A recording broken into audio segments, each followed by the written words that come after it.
Hello दोस्तों, कैसे हैं आप लोग। आशा करता हूँ आप सब अच्छे होंगे। तो एएस नोवेल स्टोरी में आपका स्वागत है। सुनते रहिए अनोखी कहानियां अनोखे अंदाज में। तो बढ़ते हैं कहानी की ओर। अभी तक आपने चैनल को सब्सक्राइब नहीं किया तो प्लीज चैनल को सब्सक्राइब करें और बेल आइकन को दबाना ना भूलें। तो स्टार्ट करते हैं। कहानी का नाम डेविल को एंजल। चलिए अब चलते हैं अपने कहानी के अंदर, जिसमें आप 80 चैप्टर सुन चुके हैं। अब स्टार्ट करते हैं चैप्टर 81, जया की शर्ट। चलिए अब चलते हैं अपने कहानी के अंदर। प्रिशा, एकांश और इशू रेस्टोरेंट में खाना खाकर घर की ओर निकल जाते हैं। आज तीनों अच्छे मूड में थे। एकांश आज वो पहली बार अंदर से खुश था। वही हॉल में सूची बैठकर कुछ सोच रही थी। तभी वहां वंश आता है। वो देखता है कि वो कुछ अपने ख्यालों में बिजी है। वो पीछे से आकर उसको हक कर लेता है। सूची को समझने में देर में नहीं लगती कि वो कौन है। वो उसके एहसासों को अच्छे से महसूस करती थी। वंश सूची के नेक पर किस करते हुए बोलता है, किस सोच में डूबी हो शुरू। सूची झुझलाते हुए, पीछे हटिए, पहले आप फिर बताती हूँ। यहाँ कोई देख लेगा। आप तो बड़े बेशरम होते जा रहे हो, कहीं भी शुरू हो जाते हो। वंश हंसते हुए, हाँ तो देखने दो सबको। अरे मैं अपनी बीवी से रोमांस नहीं करूंगा तो किससे करूंगा। सूची घूरकर उसको देखती है।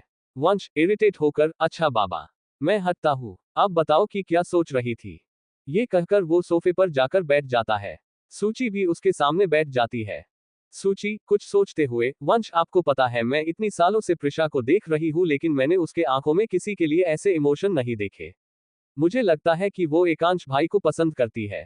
वंश बहुत ध्यान से उसकी बातें बहुत ध्यान से सुन रहा था। वंश, मैंने एकांश को भी कई बार नोटिस किया है।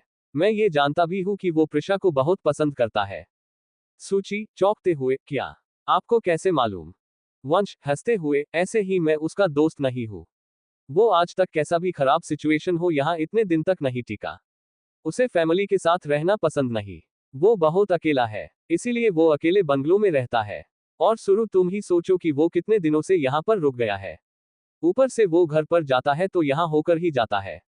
मैं तो ये कब से चाहता हूँ कि एकांश और प्रिंसेस एक हो जाए। मैं एकांश का जानता भी हूँ, जो उसे लगता है वो बोलने में लेट नहीं लगाता। सूची, हाँ आप सही कह रहे हो। प्रिशा शुरू से ही ऐसी है, जल्दी किसी को अपना दिल की बातें शेयर नहीं करती। क्या हमें कुछ इसके लिए नहीं करना चाहिए। वंश कुछ सोचते हुए, मैं बात करूंगा। अभी मैं उन दोनों को कुछ दिन और टाइम दे रहा हूं, फिर देखते हैं क्या करना है। तभी वहां पर प्रिशा, एकांश आ जाते हैं। इशू दौड़कर वंश के गोद में बैठ जाता है। वंश प्यार से, इशू बेटा आप कहाँ गए थे, आप बहुत खुश लग रहे हो। और हंसते हुए बोलता है, ये मॉन्स्टर अंकल के साथ आप गए थे। वाह। एकांश उसको घूर कर देखता है। इशू, मासूम सा, मामू और गौडमदर, मैं न बहुत खुश हूँ। आज हमने बहुत मस्ती किया। प्रिशा बात काटते हुए, ये सब छोड़ो आप लोग। आपको मैं एक खुशखबरी बताती हूँ। माहिर जी और सुप्रिया की शादी हो रही है। सूची खुश होकर एक्साइटमेंट में खड़ी हो जाती है। सूची एक्साइटेड होकर, कब। प्रिशा हंसते हुए, कल। वंश और सूची ये सुनकर चौंक जाते हैं। दोनों साथ में बोलते हैं, क्या। तभी आयुष अंदर हॉल में आता है। वो भी आज बहुत खुश था। उसको पहले ही ये इन्फॉर्मेशन मिल चुकी थी। एकांश घूरते हुए, तुम कहाँ से आ रहे हो। आज तो तुम ऑफिस नहीं गए थे, कहाँ थे दिन भर। आयुष, भाई क्या आप भी ऐसे घूर रहे हो तो मेरे जैसा बंदा तो डर ही न जाएगा। सीढ़ियों से वंश के दादू नीचे आते हुए बोलते हैं, अच्छा बच्चू, आज अपने खरनामा क्या किया है वो नहीं बताइएगा। प्रिशा कंफ्यूज होकर, कारनामा, कैसा कारनामा दादू। आयुष जल्दी से दादू के पास जाते हुए बोलता है, क्या हुआ दादू, मैंने कोई कारनामा नहीं किया। सब आयुष को घूर कर देख रहे थे। दादू, मुझे जया की दादी माँ का कॉल आता है। ये सुनकर आयुष हड़बड़ा जाता है। वो दादू को इशारा से मना करने की कोशिश करता है, लेकिन दादू उसको इग्नोर कर देते हैं। दादू, बरखुदार ने अपना खुद का रिश्ता लेकर गए थे। सब एक साथ चिल्लाकर बोलते हैं, क्या। बेचारा आयुष अपना सर झुकाए हुए वही खड़ा था। दादू, हाँ, जया का हाथ मांगने गए थे, वो भी अकेले। उनकी दादी ने मुझे कॉल कांग्रेट्स करने के लिए किया था। पूछिए जरा। सब उसे घुरकर देखने लगते हैं, जैसे सवाल पूछ रहे हो कि पूरा माजरा क्या है। आयुष जल्दी जल्दी में, वो मैं जया को पसंद करता हूँ, लेकिन उसने कहा कि जो पहले उसके घर आएगा उससे मैं शादी कर लूंगी। इसीलिए वो किसी और से शादी करे उससे पहले मैं ही पहुंच गया। इशू आयुष के पास जाकर बोलता है, ये आपने अच्छा नहीं किया मामू। मेरी होने वाली गर्लफ्रेंड को चुराने के लिए कभी माफ नहीं करूंगा। चलो माफ कर ही देता हूँ। वैसे भी आपको सुधारने वाली भी तो कोई चाहिए। ये सुनकर सब एक साथ हंसने लगते हैं। आयुष इरिटेट होकर, इसीलिए मैं आप सबको नहीं बता रहा था। देखो दादू कैसे सब मजाक बना रहे हैं। प्रिशा हंसते हुए, अरे भाई आपको मुझे पहले बताना चाहिए था, मैं भी चलती आपके साथ। सूची हंसते हुए, वैसे आयुष तुमको कोई और नहीं मिली थी, वो एक नंबर की पागल से तुम्हें प्यार हो गया। उसका कांड तुम्हें अभी पता नहीं है, वो क्या क्या करती है। तभी पीछे से जया आते हुए कहती है, तेरे से ज्यादा कांड नहीं किए हैं मैंने, खुद तो एक दिन में बिन किसी को बुलाए शादी कर ली, ऊपर से मुझे कह रही है मैडम। सब हैरान भरी नजरों से उसकी तरफ देख रहे होते हैं। आयुष तुम यहाँ क्या कर रही हो? जया जब यह मेरा होने वाला ससुराल है ही तो मैं कहाँ जाऊँ। ये सुनकर आयुष की तो जैसे बोलती बंद हो गई थी। प्रिशा और सूची का नॉर्मल रिएक्शन था, वो दोनों इसको जानते थे कि कैसी है। जया चिढ़ते हुए, अरे मैं ये बताने के लिए आई हूँ कि मैं तुमसे शादी करने के लिए रेडी हूँ, लेकिन एक शर्त पर। प्रिशा मुस्कुराकर, क्या तुमसे किसी ने मर्जी भी पूछा है? जया एटीट्यूड से, जैसा कि आप सब जानते हो कि मैं बहुत ज्यादा क्यूट हूँ, इसीलिए मैं अभी शादी नहीं कर सकती। वंश जया आपने तो कहा कि आप शादी करने के लिए रेडी है। जया हाँ मैं रेडी हो जाऊंगी, लेकिन अभी हम दोनों कुछ सालों तक डेट करेंगे, तब मुझे ये अच्छा लगा तो मैं शादी कर लूंगी। लेकिन ये बात मेरे दादी माँ को पता नहीं चलना चाहिए कि मैंने ऐसा कंडीशन रखा है। सूची हंसते हुए, मैंने पहले ही कहा था कि इसको खेल पाना काफी मुश्किल है। आयुष मुस्कुराकर, मंजूर है। ये सुनकर सब दंग वही खड़े उसको देखने लगते हैं। अगले दिन आज सब ट्रेडिशनल ड्रेस में रेडी थे। प्रिशा बहुत ही खूबसूरत लग रही थी। प्रिशा ने इशू को भी बहुत अच्छे ढंग से तैयार किया था, वो बहुत क्यूट लग रहा था। सब माहिर और सुप्रिया के शादी के वेन्यू के लिए निकल गए थे। वही ये जानकारी यश तक पहुंच चुकी थी। यश कुछ बड़ा प्लान करने लगा था। अब क्या होगा आगे? क्या नंदनी और सुनील सच में सुधर जाएंगे? माहिर के शादी में क्या होने वाला है धमाका? क्या प्रिशा और एकांश की नजदीकियां बढ़ पाएंगी? क्या होगा जब सबको पता चलेगा कि आयुष जया के घर जाकर क्या करके आया है? अभी होने वाला है बहुत धमाका। सबके जिंदगी में छिपे हैं गहरे राज, ये जानने के लिए पढ़ते रहिए। अब स्टार्ट करते हैं चैप्टर 82, प्रिशा का किस। चलिए अब चलते हैं अपने कहानी के अंदर। सब माहिर के शादी वाले वेन्यू पर पहुंच जाते हैं। आज सब बहुत खूबसूरत लग रहे थे, लगते भी क्यों नहीं माहिर का जो शादी था। वहां एकांश का पूरा फैमिली मौजूद था। प्रिशा और सभी लोग जाकर उनसे मिलते हैं। आज विनय जी प्रिशा को देखकर काफी खुश थे, वो जानते गए थे कि यही उनके घर की बहू बनेगी। इशू सबसे मिलकर री और सुयश के पास चला जाता है।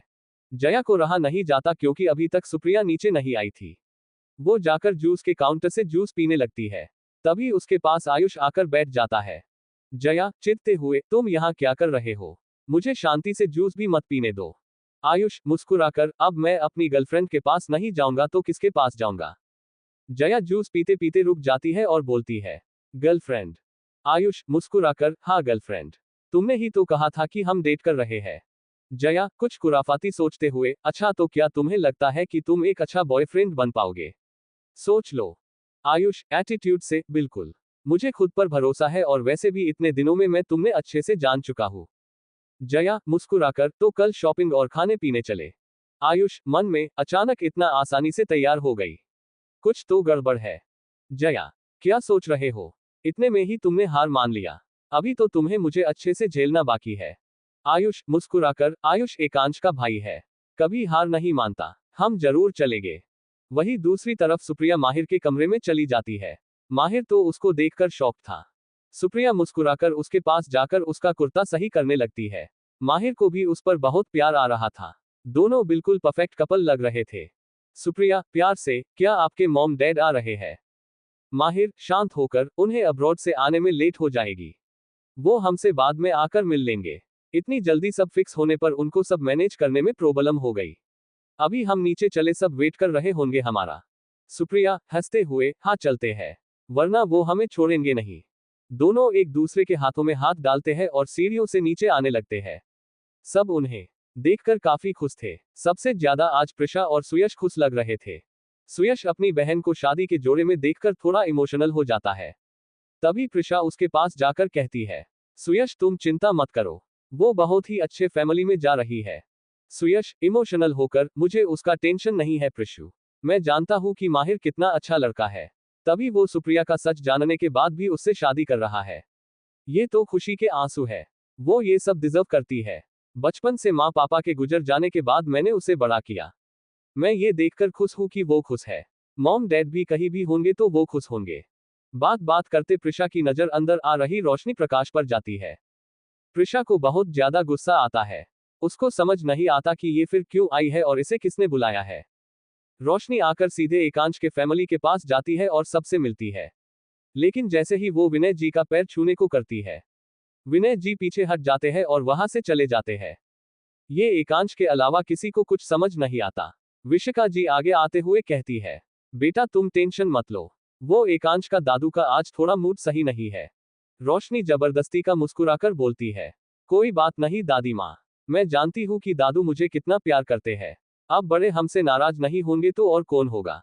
सब उसको घूर कर देखते हैं। माहिर और सुप्रिया जाकर मंडप में बैठ जाते हैं।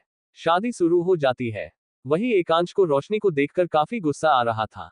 वो अपना गुस्सा शांत करने वॉशरूम में चला जाता है। रोशनी देखती है कि एकांश वॉशरूम जा रहा है तो वो भी उसके पीछे पीछे चली जाती है। ये सब दूर खड़ी प्रिशा नोटिस कर रही थी। उसको ये देखकर बहुत गुस्सा आ रहा था। कुछ देर बाद जैसे ही एकांश वॉशरूम से बाहर निकलता है, रोशनी को वही खड़े देख हैरान हो जाता है। एकांश गुस्से में, तुम यहाँ क्या कर रही हो? रोशनी सेडेक्टिव आवाज में उसके पास जाए हुए बोलती है, एकांश आज मुझे तुमसे कुछ जरूरी बात करनी है। क्या हम बालकनी साइड चले? एकांश उसको न बोलने वाला ही होता है कि वो प्रिशा को देखता है जो उन दोनों की बातें चिप चिप कर सुन रही थी। एकांश ये देखकर हल्का मुस्कुरा देता है। एकांश, ओके हम चलते हैं। ये सुनते ही प्रिशा का टेम्परेचर काफी हाई हो गया था। प्रिशा मन में ऐसे तो बोलते रहते हैं कि मैं तुमसे प्यार करता हूँ, तुमसे शादी करूंगा और नहीं क्या क्या। अब क्या हुआ? अब उसका टारगेट क्यों नहीं समझ पा रहे हैं? ऐसे तो बड़ा इंटेलिजेंट बनते फिरते। हाँ, मुझे क्या क्या मैं उनके पीछे पीछे जाऊं? जाकर देखती हूँ वो क्या साजिश करती है। हाँ ये ठीक रहेगा। प्रिशा भी उसके पीछे पीछे चली जाती है। एकांश ये सब महसूस कर पा रहा था। बालकनी में पहुंचते ही एकांश पूछता है कि क्या काम है? तुम्हें मुझसे क्या बोलना था? रोशनी मुस्कुराकर, एकांश हम दोनों बचपन से एक दूसरे को जानते हैं, ऊपर से हमारा स्टेटस भी मैच होता है, तो क्या हमें अब शादी नहीं कर लेनी चाहिए? ये सुनकर तो प्रिशा गुस्से और हैरान भरी नजरों से उसे देखने लगती है। लेकिन एकांश उसको कुछ नहीं बोलता। शायद वो पहले से ही जानता था कि रोशनी क्या बोलने वाली है। रोशनी उसके पास आकर उसके चेस्ट पर हाथ रखकर अपने सेडेक्टिव आवाज में बोलती है, आई लव यू एकांश, मैं तुमसे बहुत प्यार करती हूँ। वो इससे पहले कुछ और कहती गुस्से में प्रिशा उसको पूछे धक्का दे देती है और एक मुक्का मारती है। वो गुस्से में एकांश का कॉलर पकड़कर नीचे करती है और उसके होठों पर अपना मुलायम होठ रख देती है और पैशनेटली किस करने लगती है। एकांश और रोशनी दोनों ये देखकर शॉक में थे, क्योंकि एकांश को कभी ये नहीं लगा था कि प्रिशा अचानक से ये कर देगी। उसे बहुत अच्छा महसूस हो रहा था जो शायद वो अपने शब्दों में भी बयान नहीं कर सकता था। प्रिशा उसको डीपली किस करने लगती है। उसे अच्छे से किस करना भी नहीं आता था तो गलती से वो एकांश को बीते भी कर दे रही थी। एकांश केवल उस मोमेंट को एंजॉय कर रहा था। रोशनी पीछे से चिल्ते हुए कहती है, प्रिशा तुम्हारी हिम्मत कैसे हुई एकांश को किस करने की? पीछे हटो। प्रिशा उसको इग्नोर कर देती है। जब उसको सांस नहीं आने लगती तो वो पीछे हट जाती है और एकांश का हाथ पकड़कर बोलती है, लो अब ये मेरे है, इसीलिए तुम इनके आसपास भी भटकने की कोशिश मत करना। समझ में आई तुम्हें ये बात? अगर नहीं आई तो मैं दोबारा तुम्हें समझा सकती हूँ। एकांश तो जैसे प्रिशा की बातें सुनकर आज आसमान में उड़ रहा हो। वो तो पहले ही प्रिशा के एहसासों में खोया था क्योंकि उसने आज पहली बार खुद से किस किया था, और ऊपर से प्रिशा ने उसे अपना बताया था। वो आराम से ये नजारा एंजॉय करने लगता है। रोशनी गुस्से में, तुम्हारी हिम्मत कैसे हुई उसे अपना कैसे की? एकांश सिर्फ मेरा है, मैं ही मिसेज अदानी बनूंगी।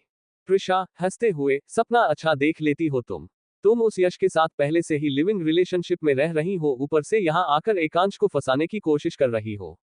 दो हाँ, नॉट बैड। कोई बात नहीं, मैं इसे पूरा नहीं होने दूंगी। एकांश मुझसे प्यार करते हैं और मैं एकांश से, इसीलिए दूर रहो तुम, वरना तुम्हारी सच्चाई सबके सामने लाने में मुझे देर नहीं लगेगी। अपना सच्चाई एकांश के सामने खुलते देख वो डर से सकपका जाती है। लेकिन उसे कहाँ पता था कि एकांश को पहले से ही सब पता था। वो एकांश को देखकर वहां से जल्दी से निकल जाती है। वो बाद में बदला लेने का सोचती है। उसे अभी सही समय नहीं लगता है। एकांश बहुत खुश था क्योंकि प्रिशा ने कबूल किया था कि वो उससे प्यार करती है। प्रिशा को अपने बातों का एहसास होते ही वो वहां से भागने का उपाय सोचने लगती है। जैसे ही वो भागने वाली होती है, एकांश उसको पकड़कर अपने पास खींच लेता है और उसके कान के पास जाकर सेडेक्टिव आवाज में कहता है, मेरी धकड़ने बढ़ाकर तुम कहाँ जा रही हो? प्रिशा कुछ बोलती उससे पहले ही एकांश उसे किस चेहरे को पकड़कर किस करने लगता है। वही बाहर खड़े कोई दोनों को किस करते हुए देखे जा रहा था। अब क्या होगा आगे? कौन है जो बाहर खड़ा है? अभी होने वाला है बहुत धमाका। सबके जिंदगी में छिपे हैं गहरे राज। ये जानने के लिए पढ़ते रहिए। अब स्टार्ट करते हैं चैप्टर 83, इशू का एकांश को डैडी कहना। चलिए अब चलते हैं अपने कहानी के अंदर। प्रिशा और एकांश एक दूसरे को किस कर रहे थे। तभी कोई गेट के पास खड़ा होकर देख रहा था। वो कोई और नहीं हमारा इशू था। वो कंफ्यूज नजरों से दोनों को देख रहा था। एकांश जब देखता है कि प्रिशा को सांस नहीं आ रही तब जाकर वो उसे छोड़ देता है। एकांश लेकिन उसको पकड़े हुए ही था। तभी प्रिशा की नजर इशू पर जाती है। वो हैरान हो जाती है। उसको बहुत एम्बामेंट फील होता है। वो जल्दी से पीछे हट जाती है। एकांश की नजर प्रिशा की नजरों का पीछा करते हुए इशू पर जाती है। वो इशू को वहां देखकर शॉक था, लेकिन वो प्रिशा के लाल गले को देखकर मुस्कुरा देता है। इशू अपने छोटे छोटे प्यारे से आंखों से दोनों को घूरे जा रहा था। प्रिशा उसके पास जाकर उसको अपने गोद में उठाकर अंदर लेकर आती है। इशू दोनों की तरफ देखते हुए, मॉमी ये आप दोनों क्या कर रहे थे? मैंने तो किसी कपल को करते देखा है। एकांश और प्रिशा दोनों ये सुनकर हैरान थे कि इशू ने कभी ये सब देखा भी है। प्रिशा एकांश को गुस्से में घूरते हुए, आपको ये सब किसने बताया और आप कहां पर देखो हो? एकांश मन में, ये मुझे क्यों घूरे जा रही है जैसे मैंने ही उसे बताया हो या दिखाया हो। अरे बाबा तुम्हारा बच्चा देखने में केवल छोटा है वरना वो बड़े बड़े को अपने पीछे छोड़ रखा है। इशू अपने सर पर चपेट लगाते हुए कहता है। ओहो माय कुल मॉमी आप भी ना। मैं कीडेन गार्डन का छोटा बच्चा थोड़ी ना हूँ। मैं अब बड़ा हो गया हूँ। मैंने तो ये वंश मामू और गॉड मदर को करते हुए देखा था। ये सुनकर एकांश और प्रिशा एक दूसरे को देखने लगते हैं जैसे उन्हें समझ नहीं आ रहा था कि उनको हंसना चाहिए या रोना। वंश प्रिशा को खोज रहा था। वो खोजते खोजते वही आ गया था लेकिन अभी वो बाहर ही खड़ा था कि इशू का बात सुन लेता है। उसको तो जैसे सदमा लग गया था। वंश मन में, ये मेरा भांजा से अब बचकर रहना पड़ेगा। ये कहीं भी आ सकता है। अच्छा हुआ कि सुरु को ये नहीं मालूम वरना वो तो मुझसे 2-3 तक पक्का गुस्सा रहती। ओह माय गॉड, बच गया मैं। इशू एकांश से, मॉन्स्टर अंकल ये तो कोई कपल करते हैं ना। लेकिन आप दोनों तो कपल नहीं है तो फिर आप मेरी मॉमी को किस क्यों कर रहे थे? और हाँ मुझे याद आया आप तो एक गे हो ना तो फिर। ये सुनकर एकांश चीर जाता है और प्रिशा हंसने लगती है। बाहर खड़े वंश बेचारा शॉक में था कि कोई एकांश को भी ऐसे कैसे बोल सकता है। एकांश प्यार से, बच्चे क्या तुम्हें एक डैडी नहीं चाहिए था? इसीलिए मैं और तुम्हारी मॉमी एक दूसरे से जल्द ही शादी कर रहे हैं। और चिढ़ते हुए बोलता है। हाँ मैं कोई गे वे नहीं हूँ, समझे?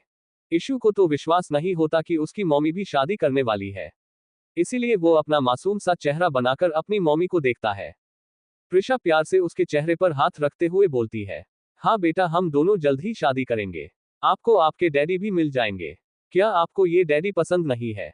प्रिशा के मुंह से शादी का बात सुनकर तो एकांश एक बार स्वर्ग का दर्शन करते हुए खुद को महसूस करता है।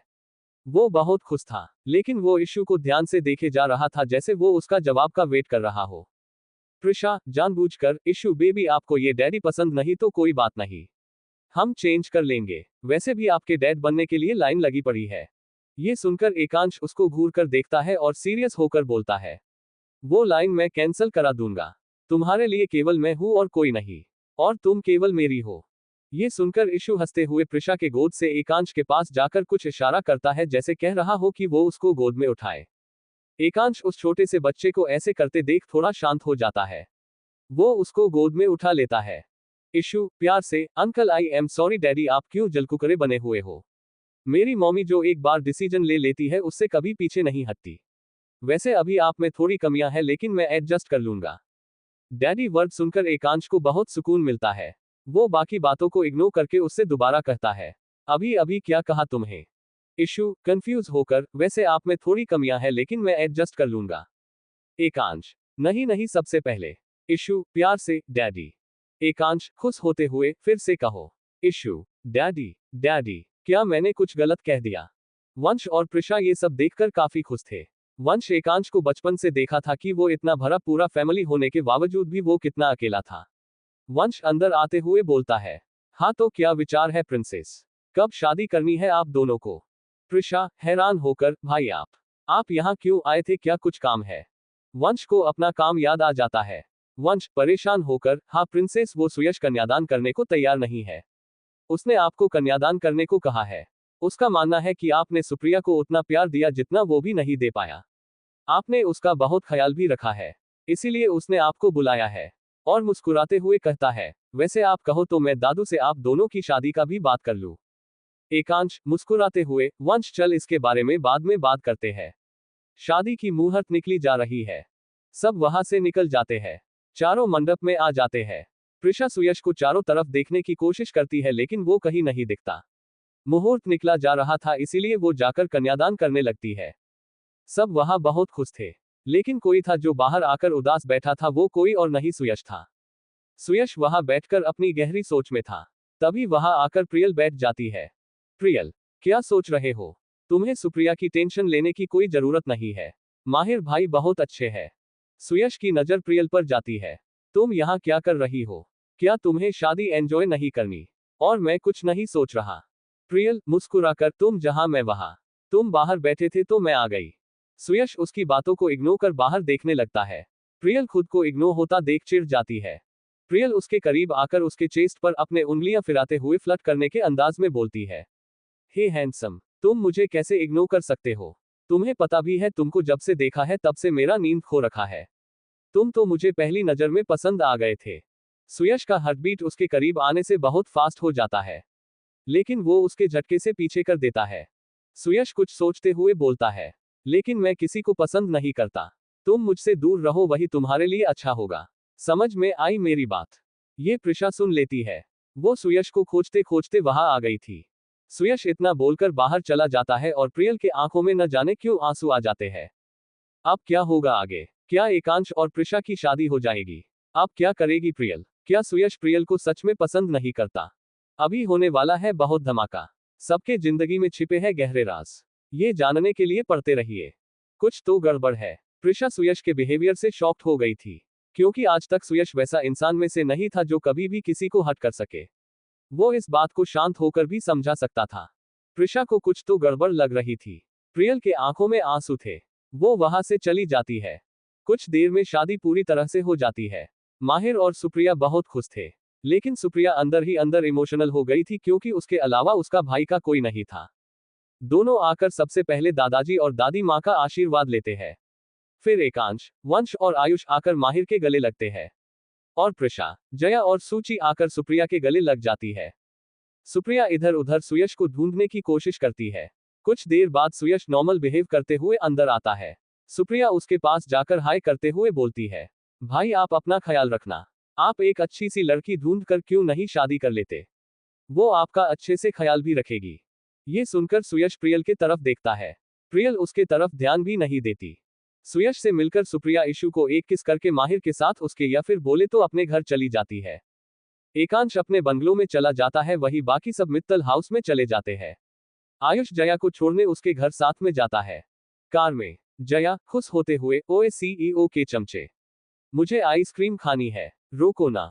आयुष हैरान होकर, अभी तो तुमने खाया है, अब कितना खाने का इरादा है?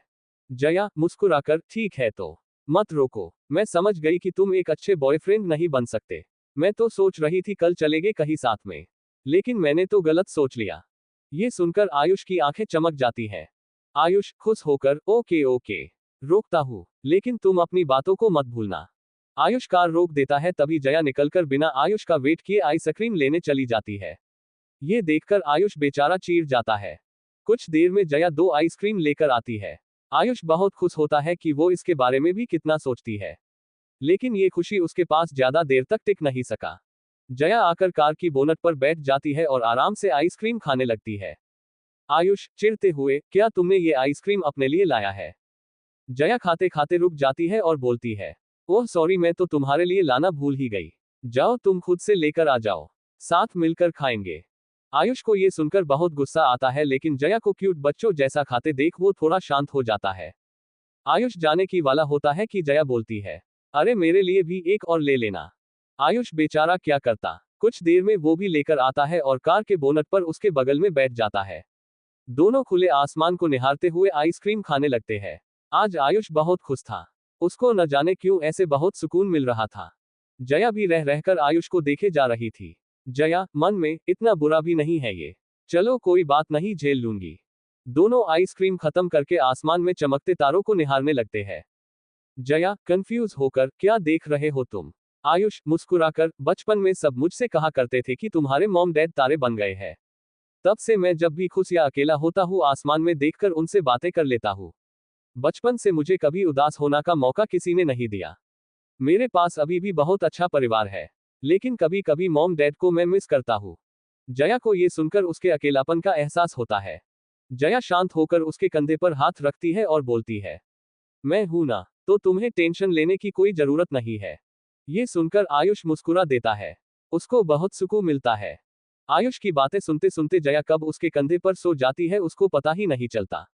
आयुष ये देखकर धीरे से बोलता है, ये लड़की भी ना बिल्कुल झल्ली है, इसे सच में कोई नहीं समझ सकता, कब बच्ची बन जाए और कब बड़ी। आयुष कार की बोनट से उतरकर उसको अपनी गोद में उठाता है और कार में बैठाता है। सीट बेल्ट लगाकर वो कार स्टार्ट कर देता है। वहीं दूसरी तरफ एकांश को आज पहली बार अपने ही बंगलों में नींद नहीं आ रही थी। वो प्रिशा और इशू की हरकतें बार बार याद किए जा रहा था। और प्रिशा का भी यही हाल था। उसे माहिर और सुप्रिया के शादी में जो कुछ भी हुआ वो सब याद याद के शर्म आ रही थी। वही इशू अपने मन में सोचता है, मॉन्स्टर अंकल अब मैं आपकी टेस्ट लूंगा। ऐसे ही थोड़ी ना आप आसानी से मेरी मॉमी से शादी कर लोगे। पहले टेस्ट पास करना पड़ेगा। अगले दिन प्रिशा अपनी गहरी नींद में सोई हुई थी। तभी किसी का कॉल आता है। वो कॉल किसी और का नहीं श्वेता का था। प्रिशा नींद में ही कॉल उठाती है। प्रिशा, नींद में कौन हो यार? सोने तक नहीं देते, सोने दो। श्वेता मुस्कुराकर, बॉस हमारी डील साइन हो गई है। डेविल किंग के साथ हम पार्टनरशिप कर ली है। अब उस यश को अच्छे से पता चलेगा। प्रिशा सीरियस होते हुए, गुड। क्या डेविल किंग कौन है पता चला? श्वेता, बॉस अभी हम अच्छे से इंफॉर्मेशन निकाल ही रहे हैं। ये डेविल किंग बहुत स्ट्रांग है। इन्होंने अपनी इंफॉर्मेशन काफी सीक्रेट रखी है। प्रिशा गुस्से में, मुझे जल्द से जल्द इंफॉर्मेशन चाहिए। तुम लोग कैसे काम कर रहे हो? आज तक तो इतना डिले कोई काम में नहीं हुआ था, तो अब कैसे? श्वेता डरते हुए, सॉरी बॉस, मैं अच्छे से पता करने की कोशिश करती हूँ। प्रिशा सीरियस होकर, और हाँ सुयश को कोई तो प्रॉब्लम है उसके बारे में भी पता लगाओ। वो किसी को नहीं बता रहा है। जहां तक मैं उसको जानती हूँ वो कुछ तो हमसे छिपा रहा है। उसको कुछ भी इंफॉर्मेशन नहीं मिलनी चाहिए कि हम उसके बारे में पता लगा रहे हैं। Shweta, okay boss. और डरते हुए बोलती है, यश का क्या करना है बॉस? प्रिशा सीरियस होकर, उसकी टेंशन तुम मत लो। जब तक मैं हूं उसको कुछ भी पता नहीं चल सकता। उसको मैं हैंडल कर लूंगी। ये कहकर वो फोन कॉल कट कर देती है क्योंकि इशू उसको आवाज सुनकर उठ चुका था। इशू नींद में, मॉमी आप सुबह सुबह किस पर गुस्सा हो रही हो? अभी होने वाला है बहुत धमाका। सबके जिंदगी में छिपे हैं गहरे राज। ये जानने के लिए पढ़ते रहिए। अब स्टार्ट करते हैं चैप्टर 85, इशू का न्यू स्कूल। चलिए अब चलते हैं अपने कहानी के अंदर। प्रिशा मुस्कुराकर, उठ गए आप इशू बेबी? चलो अब जल्दी जल्दी फ्रेश हो जाओ। आज आपका स्कूल का पहला दिन भी तो है। अगर लेट हो गए तो प्रॉब्लम हो जाएगी। इशू का स्कूल जाने का बिल्कुल मन नहीं था, लेकिन वो अपने मॉमी के खुशी के कारण कुछ नहीं बोलता। इशू मन में क्यूट सा फेस बनाते हुए, मैं उन छोटे छोटे बच्चों के साथ कैसे पढ़ सकता हूँ? क्या मेरी उम्र किंडरगार्टन बच्चों इतनी है? ओह माय कुल मॉमी। प्रिशा सब जानती थी कि इशू अभी क्या सोच रहा होगा, लेकिन प्रिशा करती भी क्या। इशू दिन भर घर में बोर होता था और वो हाई क्लास में एडमिशन कराकर उस पर सबका फोकस नहीं कराना चाहती थी क्योंकि उससे उसके जान का और खतरा हो जाता। इशू खुद से तैयार हो सकता था, लेकिन जब उसकी मॉमी उसके सामने रहती थी तब वो बहुत नखरा करता था, क्योंकि उसे अपनी मॉमी के साथ सबसे ज्यादा मजा आता था। प्रिशा जल्दी जल्दी उसको तैयार करके खुद रेडी होती है। वहां नीचे सूची, आयुष और वंश काफी खुश थे। होते भी क्यों न उस घर का लाडला का आज स्कूल का पहला दिन जो था। प्रिशा उसको गोद में लेकर नीचे हॉल में आती है। वंश आगे आकर अपने गोद में उठाता है। वंश खुश होते हुए, आज मेरे भांजे का स्कूल का पहला दिन है। इशू बेटा आपको कुछ चाहिए होगा तो बताना, आपके लिए तो ये पूरा घर ही है। इशू मुस्कुराकर वंश के गालों पर किस करता है। इशू, मामू मुझे कुछ भी नहीं चाहिए। और क्यूट सा फेस बनाकर बोलता है, मुझे तो कुछ सोचने का मौका तक नहीं देते हो यार, पहले से ही लाकर सब रख देते हो। ये सुनकर सब हंसने लगते हैं। तभी आयुष उसके पास आकर कहता है, इशू बेबी आपके छोटे मामू सबसे पावरफुल है। आपको कोई भी परेशान करे तो बताना, मैं उसकी बैंड बजा दूंगा। ये कहकर वो इशू के बालों को अपने हाथ से फेरता है। इशू एटीट्यूड से, मामू आपने तो मेरी बाल ही खराब कर दी। मैं क्यूट कैसे दिखूंगा? वैसे आपको लगता है कि मुझे बचने के लिए आपकी जरूरत पड़ेगी? मैं फाइटर मोमो का फाइटर बच्चा हूँ।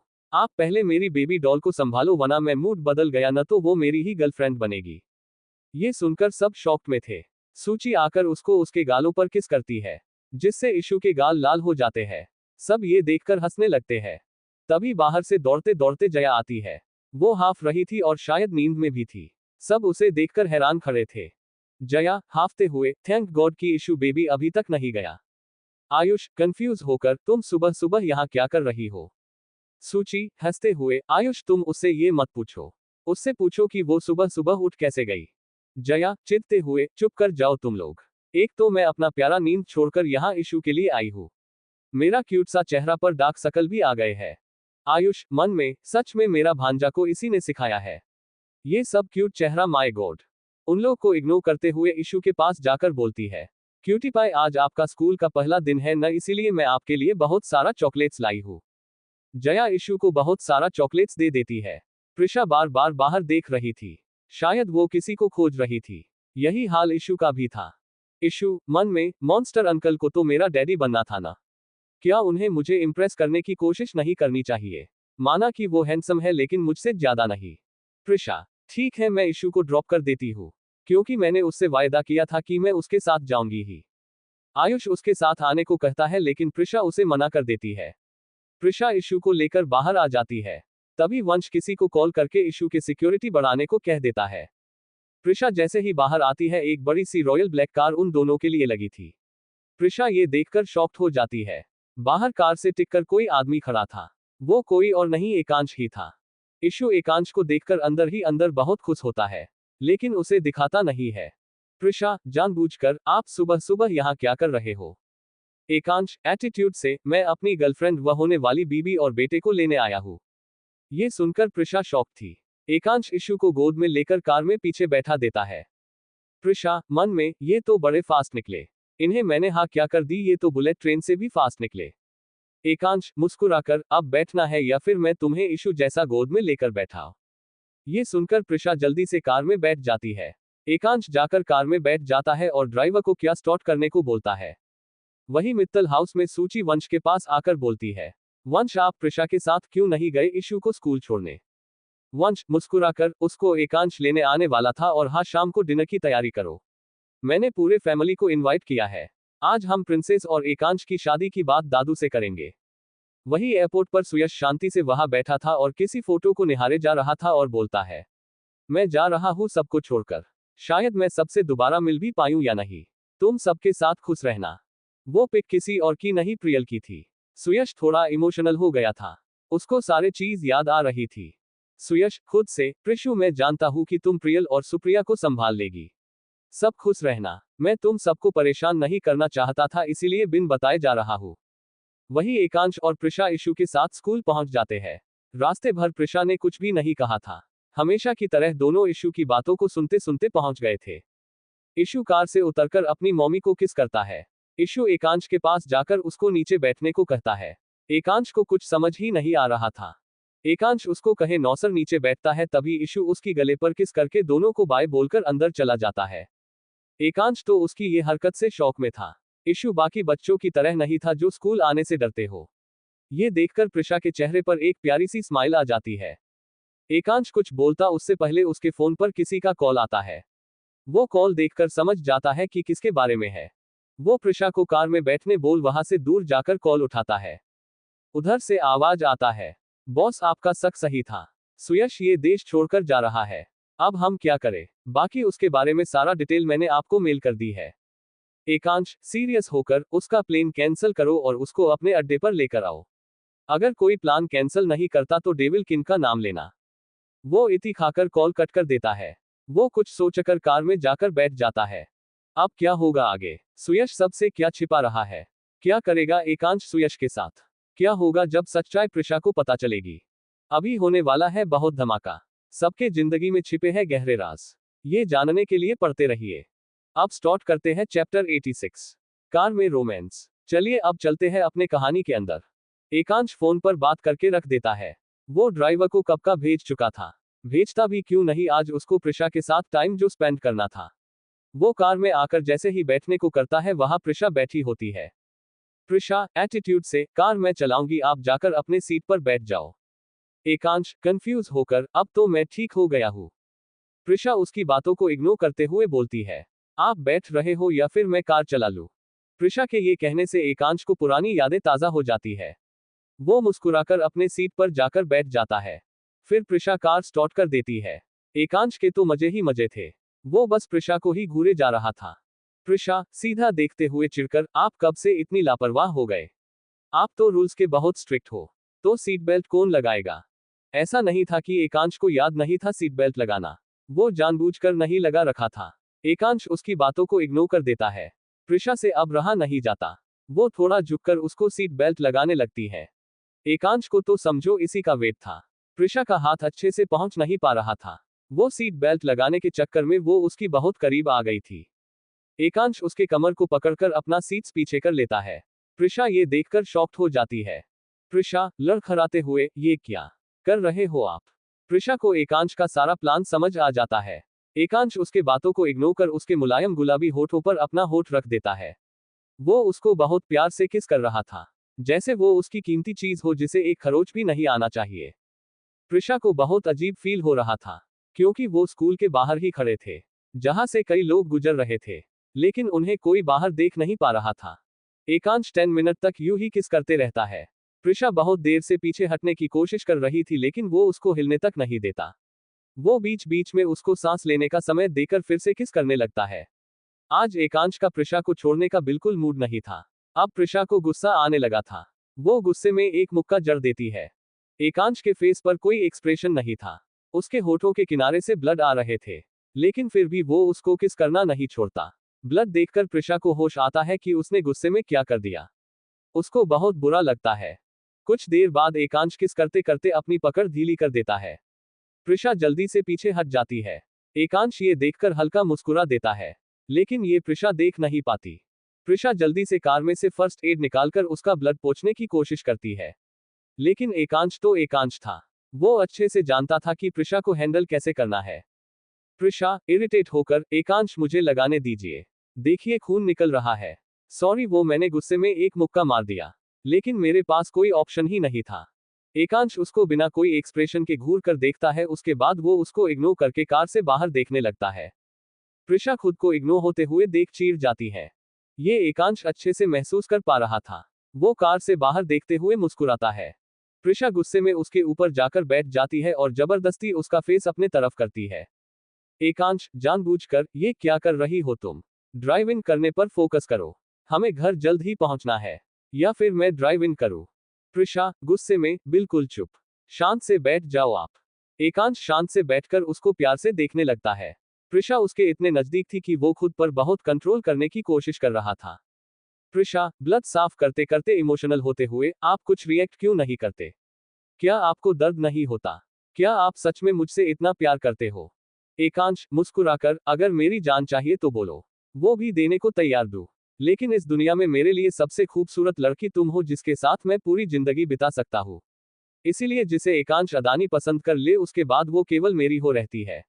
मुझे शेयरिंग नहीं पसंद। प्रिशा ये सुनकर मुस्कुरा देती है और हल्का का उसके लिप्स पर किस करके बोलती है, ये लो आपका गिफ्ट, और मुझे आपकी जान नहीं चाहिए। आपकी जान पर खतरा आने से पहले उसे मुझसे टकराना होगा। और प्रिशा मित्तल भी किसी से कम नहीं है। वो किसी को जल्दी अपने लाइफ के हिस्सा नहीं बनने देती, लेकिन अगर उसने किसी को अपना हिस्सा बना लिया तो उससे जल्दी छुटकारा पाना, ये तो इम्पॉसिबल है। ये कहकर वो अपने सीट पर बैठ जाती है। एकांश वो उसका हल्का सा किस में ही खोया हुआ था। प्रिशा कार स्टार्ट कर देती है, तब जाकर एकांश अपने होश में आता है। एकांश हंसते हुए, बेबी, ये तुमने अच्छा नहीं किया। मेरे अंदर के फीलिंग को जगाकर तुम खुद कार ड्राइव करने लगी। This is not fair. Prisha हंसते हुए, दिन में सपने देखना अच्छे नहीं होते। लेकिन एकांश फिर भी कहाँ सुधरने वाला। प्रिशा कार चला रही थी, लेकिन एकांश झुककर कभी उसका स्मेल सूंघ ही रहा था तो कभी उसके नेक पर किस कर रहा था, जिससे प्रिशा ड्राइविंग पर बिल्कुल फोकस नहीं कर पा रही थी। आज एकांश ने अपने सारे बॉडीगार्ड्स को अपने पीछे आने से मना कर रखा था। आज वो प्रिशा के साथ पूरे टाइम एंजॉय करना चाहता था, लेकिन वो शायद ये भूल गया था कि इसी टाइम के उसके दुश्मन वेट करते हैं। प्रिशा के कार के पीछे लगभग 10 ब्लैक गाड़ियां चल रही थी। वो उनको पीछा कर रही थी। एकांश को महसूस होता है कि शायद कोई उनका पीछा बहुत देर से कर रहा है। वो सीधा बैठकर साइड मिरर में देखता है। वो कार की इतनी लंबी कतार देखकर समझ जाता है कि सब उनके दुश्मन इस मौके का फायदा उठा रहे हैं। प्रिशा एकांश का अचानक ऐसा रिएक्शन देखकर साइड मिरर में देखती है। प्रिशा ये देखकर शॉक में थी। प्रिशा और एकांश दोनों के चेहरे पर अभी कोई एक्सप्रेशन नहीं थे। अब तक कोई और होता तो हड़बड़ा जाता, लेकिन दोनों बहुत सीरियस होकर माजरा को समझ रहे थे। प्रिशा अपनी कार की स्पीड तेज कर देती है। एकांश को अपना गन निकाल लेता है। प्रिशा उसके हाथ में गन देखकर शॉक थी, लेकिन फिर वो सोचती है कि बड़े बड़े लोग तो गन सेफ्टी के लिए रखते ही है। पीछे पड़ी कार में से दो केयर उनके दोनों साइड में चलने लगती है और कार को टक्कर मारने लगती है। पीछे वाली कार उन पर फायरिंग करने लगते हैं। प्रिशा और एकांश को अभी जो भी देख लेता वो शायद डर से बेहोश हो जाता। दोनों बहुत खतरनाक लग रहे थे। प्रिशा अपना एक हाथ स्टीयरिंग पर रखकर उसके हाथ में गन पकड़ लेती है, जैसे उसको ये सब की आदत थी। एकांश मन में, अभी हमारे पीछे बहुत लोग हैं, शायद बच पाना मुश्किल है। मुझे प्रिशा को यहाँ से कैसे भी निकालना होगा। वो तो ऐसे बोलने से जाने से रही। अब क्या होगा आगे? क्या एकांश प्रिशा को वहां से निकाल पाएगा? क्या एकांश बच पाएगा? कौन है उनके पीछे पड़े दुश्मन? क्या वंश को दोनों की इंफॉर्मेशन मिल पाएगी? क्या है सुयश का राज? अभी होने वाला है बहुत धमाका। सबके जिंदगी में छिपे हैं गहरे राज। ये जानने के लिए पढ़ते रहिए।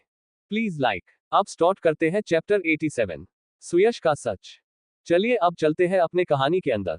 प्रिशा एक हाथ से कार चला रही थी और एक हाथ से फायरिंग कर रही थी। एकांश उसको देखकर मुस्कुराता है। प्रिशा इरिटेट होकर, अभी मुस्कुराने का टाइम नहीं है। इससे पहले कि यमराज हमें लेने आ जाए, हमें यहां से निकलना होगा। एकांश ये सुनकर हंसने लगता है। एकांश मन में, मैं सोच रहा था कि तुम्हें पहले यहां से निकाल दूं फिर इनसे निपट लूंगा, लेकिन अब कोई ऑप्शन नहीं है मेरे पास। एकांश प्रिशा से सीरियस होकर, बेबी थोड़ा गाड़ी रोको, मुझे रोमांस करने से दिल नहीं भरा है। प्रिशा ये सुनकर चौंक जाती है। वो हैरान होकर बोलती है, आप क्या कह रहे हो? अभी रोमांस करने का टाइम है। एकांश मुस्कुराकर, इन सब की चिंता तुम मत करो, इन सब से मेरे आदमी निपट लेंगे। चलो मैं तुम्हें ऑप्शन देता हूं कि तुम्हें यही रोमांस करना है या घर पर सबके सामने। प्रिशा मन में, क्या इनका दिमाग का स्क्रू ढीला हो गया है? सामने लोग यमराज को बुलाने पर तुले हुए हैं और इनको रोमांस की पड़ी है। तभी एकांश के फोन पर किसी का कॉल आता है। एकांश देखकर मुस्कुरा देता है और कॉल पिक अप करता है। एकांश सीरियस होकर, अगर मेरी बेबी के साथ रोमांस खत्म होने से पहले तुम लोगों ने सबको मार गिराया, तो तुम सब तो एक्स्ट्रा बोनस। चलो अभी मेरे पास समय नहीं है। ये सुनकर फोन पर का आदमी और प्रिशा दोनों शॉक में था। प्रिशा घूरते हुए, आप कॉल पर किसको पीटने का ऑर्डर दे रहे थे? क्या आपके बॉडीगार्ड आ गए हैं? एकांश मुस्कुराकर, हाँ मेरे पीछे मेरे सीक्रेट्स बॉडीगार्ड्स हमेशा चलते हैं। मैं जानता था कि इस मौके का फायदा यश जरूर उठाएगा। सच तो ये थी कि ये एकांश के माफिया वर्ल्ड के आदमी थे, जो एकांश के आसपास हमेशा रहते थे। एकांश ने पहले ही सबको एक मैसेज कर दिया था। प्रिशा को कुछ तो गड़बड़ है ऐसा फील हो रहा था, लेकिन वो अभी ये सब सोचना नहीं चाह रही थी। पहले एकांश को लगा कि शायद सबको आने में थोड़ा टाइम लग जाए, इसीलिए वो चाहता था कि प्रिशा को यहां से सेफली निकल ले। लेकिन ऐसे ही थोड़ी न, वो सब एकांश अदानी के आदमी थे। प्रिशा गुस्से में, क्या ये यश के आदमी है? एकांश मुस्कुराकर, हाँ, लेकिन ये सब छोड़ो न बेबी, अभी देखो सबको मरना भी तो है। अगर मैं तुम्हारे साथ रोमांस नहीं करूंगा तो किसी को बोनस कैसे मिलेगा? प्रिशा चिढ़ते हुए, एकांश क्या हमें अब घर नहीं जाना चाहिए? अब बहुत हो गया। एकांश का कार ऑटोमेटिक भी चलने वाला था। एकांश अपनी कार को ऑटो पर करके प्रिशा के सीट्स को पीछे कर देता है। वो एकांश का कार था, उससे अच्छा कौन जान सकता था। प्रिशा बेचारी उसके ये बिहेवियर से शॉक में थी। एकांश उसके ऊपर आ जाता है। एकांश सेडेक्टिव आवाज में, बेबी वैसे भी अब हम जल्द ही शादी करने वाले हैं, क्या हमें? प्रिशा इरिटेट होकर, ये क्या बोल रहे हो आप? आपको ये सब के अलावा और कुछ नहीं दिखता? एकांश मुस्कुराकर, बेबी मैं तो बोल रहा था कि क्या हमें एक और किस नहीं करनी चाहिए। प्रिशा को छेड़ते हुए कहता है कि तुमने क्या सोचा था वैसे? प्रिशा इधर उधर देखते हुए कहती है, वो मुझे एक और किस नहीं करना। ये सुनकर एकांश इमोशनल ब्लैकमेल करते हुए कहता है, बेबी बेचारों का बोनस के साथ साथ पेमेंट कट जाएगा। क्या तुम ये चाहती हो कि तुम्हारे वजह से किसी का पेमेंट कटे? वो कुछ कहती उससे पहले ही एकांश उसको किस करने लगता है। इस बार प्रिशा उसको पीछे नहीं हटाती है। प्रिशा एकांश का चाल को समझती थी, लेकिन वो इस बार फिर से उसको हट नहीं करना चाहती थी। बाहर बहुत फायरिंग हो रही थी। कुछ देर में ही यश के सारे आदमी मारे जा चुके थे। प्रिशा को जब सांस नहीं आती थी तब वो उसे छोड़कर उसके माथे पर एक हल्का किस करके अपने सीट्स पर बैठ जाता है। प्रिशा जोर जोर से सांस लेने लगती है और पीछे मुड़कर देखती है तो कोई नहीं था। वो बहुत सरप्राइज थी। एकांश मुस्कुराकर, वैसे आज का बहुत अच्छा था। ये सुनकर प्रिशा उसको घूरकर देखती है जैसे उसको कच्चा चबा जाएगी। कुछ देर में एकांश प्रिशा को मित्तल हाउस ड्रॉप करके अपने अड्डे के लिए निकल जाता है। वहां सब डर से अपना सर झुकाकर खड़े थे। एकांश अपने एक आदमी से सुयश कहा है। आदमी, बॉस, उसको हमने ऊपर वाले कमरे में बंद करके रखा है। उसने हमारे बहुत सारे आदमियों को मारा है। वो आपने हमें उसको चोट पहुंचाने से मना किया था, इसीलिए हमने कुछ नहीं किया। एकांश इतना सुनकर वो ऊपर के कमरे में चला जाता है। सुयश बहुत देर से दरवाजा खोलने की कोशिश कर रहा था। तभी एकांश उस दरवाजे को खोलकर अंदर जाता है। एकांश के देखकर सुयश हैरान हो जाता है, क्योंकि उसने बहुत लोगों से सुना था कि उसको डेविलों का किंग ने पकड़ा है। सुयश हैरान होकर, एकांश तुम यहाँ? एक मिनट, क्या तुम ही? एकांश मुस्कुराकर, हाँ तुमने सही पकड़ा है, मैं हूँ ही डेविल किंग। ये सुनकर सुयश चौंक जाता है। सुयश हैरान होकर, लेकिन एकांश तुमने मुझे क्यों पकड़ा है? मैंने तुम्हारा क्या बिगाड़ा है? एकांश शांत होकर उसको सोफे पर बैठने को बोलता है। सुयश उसके सामने बैठ जाता है। सुयश सीरियस होकर, इसका मतलब तुमने मेरा फ्लाइट कैंसिल कराया? लेकिन क्यों? एकांश सीरियस होकर, सुयश मुझसे छिपाने की तुम्हें कोई जरूरत नहीं है। मैं सब जानता हूँ। मैं ये भी जानता हूँ कि तुम मेरी बहन तुमसे बहुत प्यार करती है। तुम भी उसे पसंद करते हो। तो तुम सबको छोड़कर ऐसे कैसे भाग सकते हो? मैं अपनी बहन के पसंद में कभी कॉम्प्रोमाइज नहीं करता। सुयश इधर उधर देखते हुए कहता है। देखिए एकांश, ऐसा कुछ नहीं है। मुझे कुछ काम है फॉरेन में, इसीलिए जा रहा हूँ। तुम क्यों मेरे पीछे पड़ गए हो? एकांश मुस्कुराकर उसको एक पेपर दिखाता है, जिसको देखकर वो शॉक्ड हो जाता है।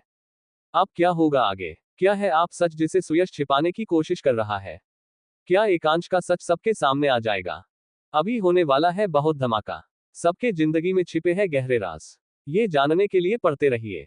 अब स्टार्ट करते हैं चैप्टर 88, जया की जलशी। चलिए अब चलते हैं अपने कहानी के अंदर। सुयश और एकांश एक दूसरे के आमने सामने बैठकर बातें कर रहे थे। एकांश सुयश को पेपर्स देता है, उसको देखकर वो शॉक्ड हो जाता है। सुयश हड़बड़ाते हुए, ये तुम्हारे पास कैसे? एकांश सीरियस होकर, मैंने प्रियल को देखा था कि वो रो रही थी।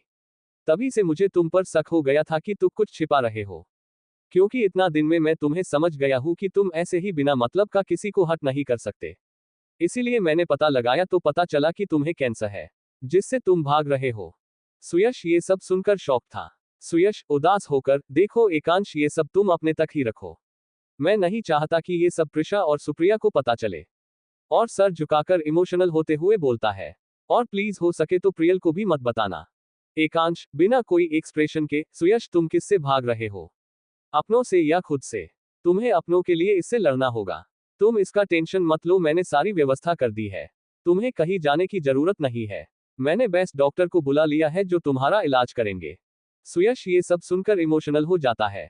ऐसा नहीं था कि सुयश अच्छे डॉक्टर से इलाज नहीं करा सकता था, बल्कि उसका खुद से उम्मीद ही टूट गया था। उसको ये लगने लगा था कि वो सब पर बोझ है, इसीलिए कुछ दिन का जिंदगी बिताने वो अब्रॉड जा रहा था, जिससे किसी को कुछ पता नहीं चल पाए। एकांश खड़ा होकर उसके पास जाकर गले लगता है। सुयश परेशान होकर, ओके मैं अपना इलाज कराऊंगा, लेकिन ये तुम किसी को अभी नहीं बताओगे? एकांश मुस्कुराकर, क्या तुम्हें लगता है कि वो तुम्हारी शेरनी दोस्त किसी से कम है? उसने तो तुम्हारे बारे में पता लगाना भी शुरू कर दिया है। उसको ये जल्द ही इंफॉर्मेशन मिल जाएगी, इसीलिए जितना जल्दी हो सके तुम खुद उसे बता दो। सुयश ये सुनकर चौंक जाता है। फिर वो मुस्कुराते हुए कहता है, वो शुरू से ही ऐसी है, किसी को तकलीफ में नहीं देख सकती। वो पहले ही क्या होने वाला है पता कर लेती है। वैसे एकांश, मैं तुमसे जब फर्स्ट बार मिला था तब ही लगा गया था कि तुम प्रिशु के लिए परफेक्ट हो। आज मुझे खुशी हो रही है कि वो भी तुमसे प्यार करती है। ये सुनकर एकांश मुस्कुरा देता है। फिर एकांश कुछ सोचकर बोलता है, सुयश तुम अभी प्रिशा को मेरा सच नहीं बताओगे? टाइम आने पर मैं उसको सब बता दूंगा। सुयश मुस्कुराकर कहता है, अगर तुम नहीं भी ये कहते तो मैं उसे नहीं बताता। मुझे विश्वास है कि तुम उसके लिए गलत नहीं सोचोगे। वहीं दूसरी तरफ जया और आयुष दोनों आज डेट पर गए हुए थे। जया के पास आज बिल्कुल समय नहीं था, लेकिन आयुष दादी को कहकर उसको माना लेता है। जया और आयुष टेबल पर दोनों आमने सामने बैठे वेटर का वेट कर रहे थे। जया उसको घूरकर देख रही होती है। तभी वेटर मेनू लेकर आ जाता है। Jaya cold sweat smile, Ayush चलो तुम मेरे लिए ऑर्डर कर देना। आयुष बहुत खुश होता है कि आज जया उसके पसंद के खाएगी।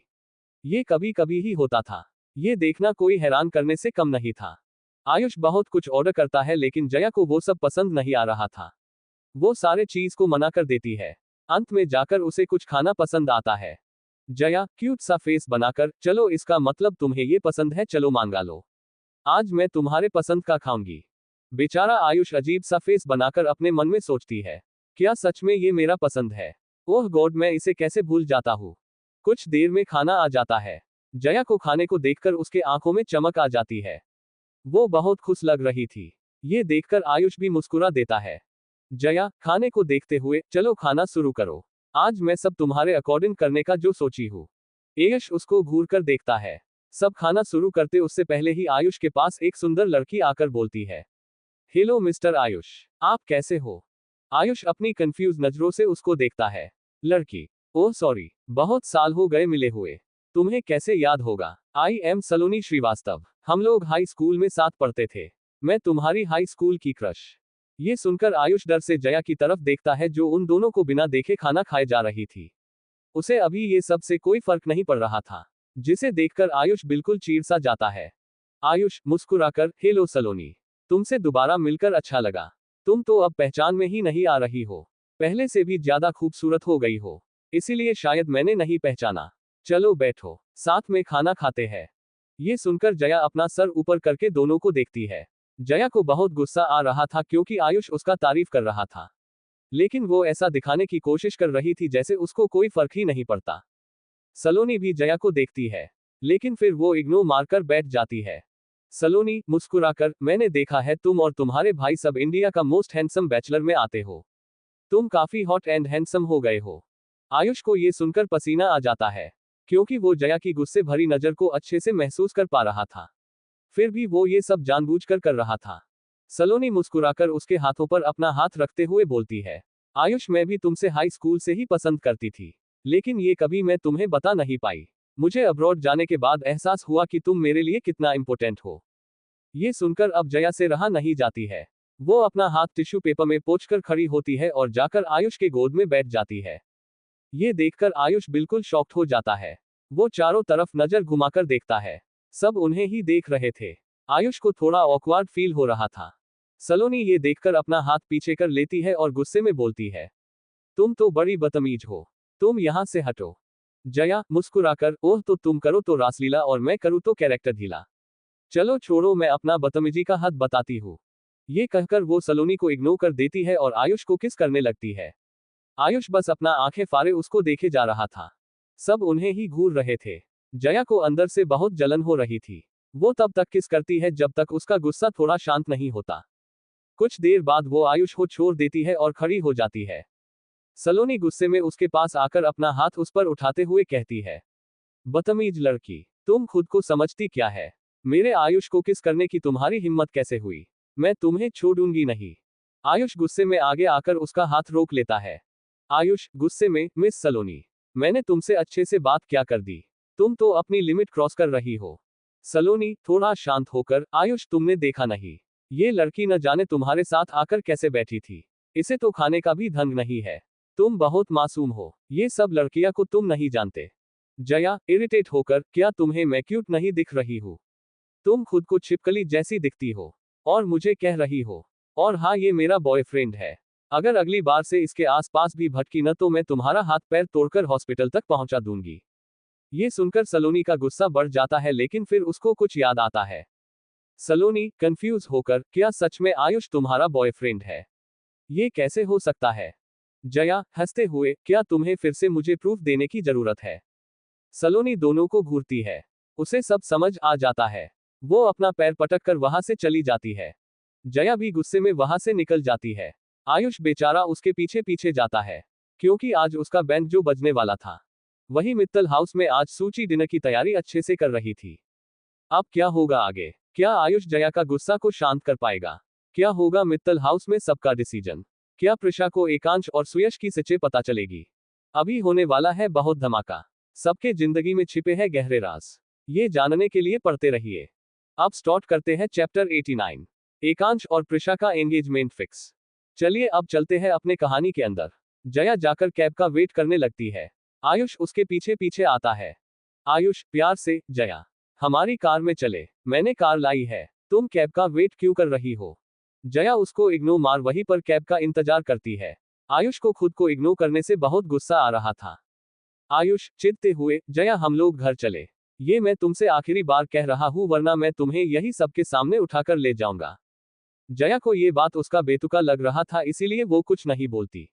आयुष उसके नजदीक जाकर जया को अपनी गोद में उठा लेता है और अपनी कार के पास ले जाने लगता है। ये देखकर जया शॉक थी। वो अपने चारों तरफ देखती है जहां से सभी लोग इन्हें ही घूर रहे थे। जया गुस्से में उसके चेस्ट पर अपने मुक्के से मारते हुए बोलती है, नीचे उतारो मुझे, नीचे उतारो नहीं तो। आयुष को जया के बातों से कोई फर्क नहीं पड़ रहा था। वो तो खुश था कि उसने कुछ रिस्पॉन्स उसको दी। वो ये देखकर मुस्कुरा देता है।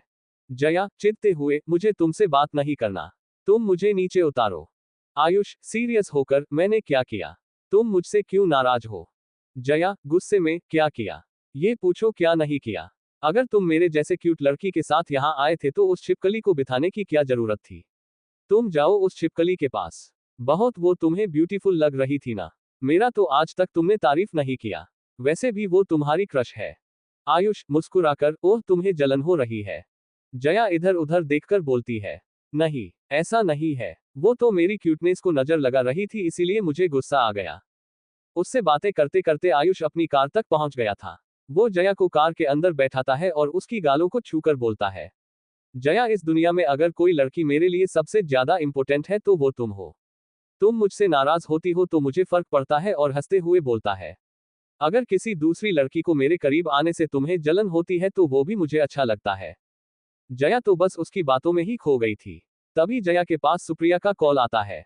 वो अपने होश में आती है और चिढ़ते हुए कहती है, चलो मैंने तुम्हें माफ किया, लेकिन अगर वो लड़की तुम्हारे आसपास भी दिखी तो मैं उसे कच्चा चबा जाऊंगी।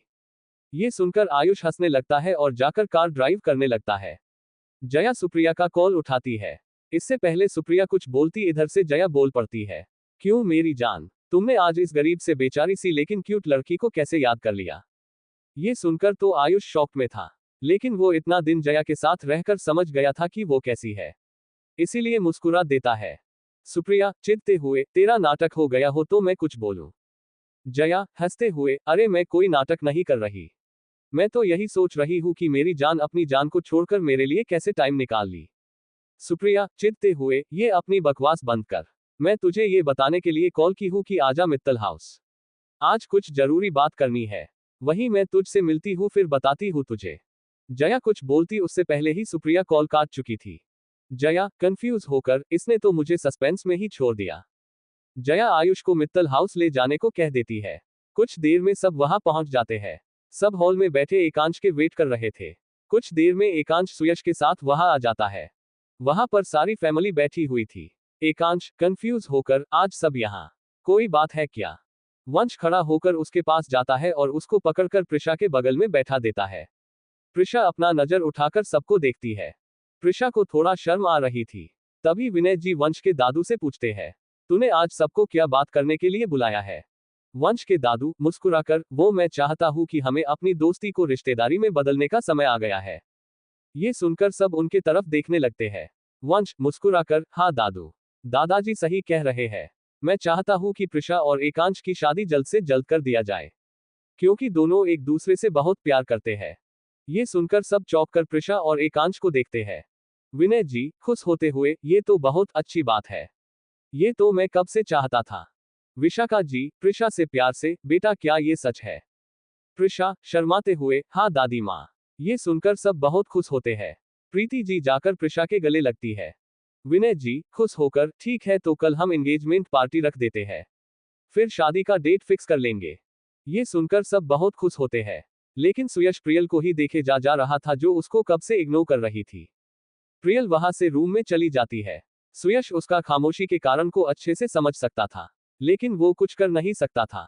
उससे रहा नहीं जाता तो वो भी उसके पीछे पीछे चल देता है। सुयश को वहां से जाते प्रिशा देख लेती है। उसको सब समझ आ रहा था कि क्या चल रहा है। प्रिशा वहां से थोड़ा साइड हटकर अपने एजेंट को कुछ मैसेज कर देती है। कुछ देर सब डाइनिंग टेबल पर बैठकर डिनर करते हैं। वहीं दूसरी तरफ यश बहुत गुस्से में लग रहा था क्योंकि उसका प्लान फ्लॉप हो चुका था। यश गुस्से में वहां का सामान इधर उधर फेंक देता है। यश इस समय बहुत डरवाना लग रहा था।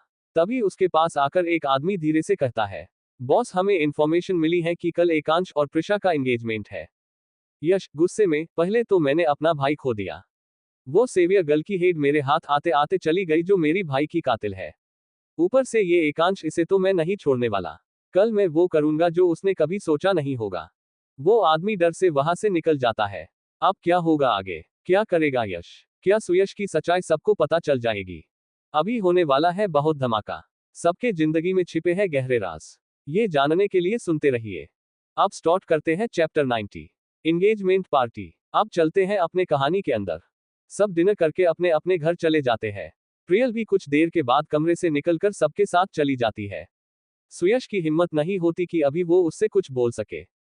अभी वहां सारे दोस्त बैठे हुए थे। सुयश भी उनके साथ बैठा था। प्रिशा के पास सुयश की सारी इंफॉर्मेशन आ जाती है। वो उसे देखकर शॉक में थी। उसे समझ नहीं आ रहा था कि वो क्या बोले। सुप्रिया प्रिशा को देखते हुए, क्या हुआ प्रीशु? आज तो खुशी का दिन है, तू उदास क्यों लग रही है? ये सुनकर सब उन्हें देखने लगते हैं। एकांश को समझ आ जाता है कि क्या हुआ है और क्या होने वाला है। प्रिशा थोड़ी इमोशनल हो जाती है। होती भी क्यों नहीं, सुयश को वो अपना मानती थी। आज तक सुयश ने उसकी बहुत हेल्प की थी। उसको ऐसे देख सब खड़े हो जाते हैं। प्रिशा सुयश के सामने गुस्से में उसके पास जाती है और बोलती है, सुयश ये क्या है? क्या तुम हमें फैमिली नहीं मानते?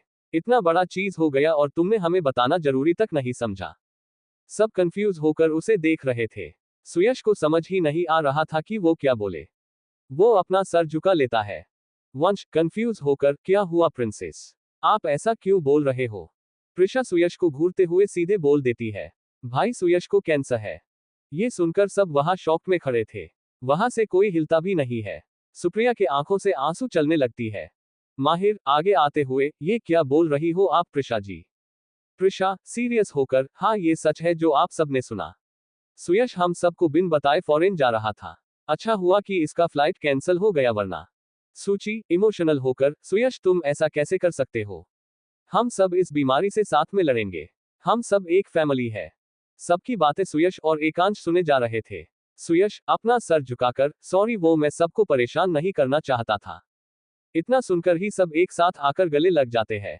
सुप्रिया रोते हुए, भाई हम आपका अच्छे से इलाज कराएंगे। प्रिशा सीरियस होकर, हाँ मैं बेस्ट डॉक्टर हायर करूंगी।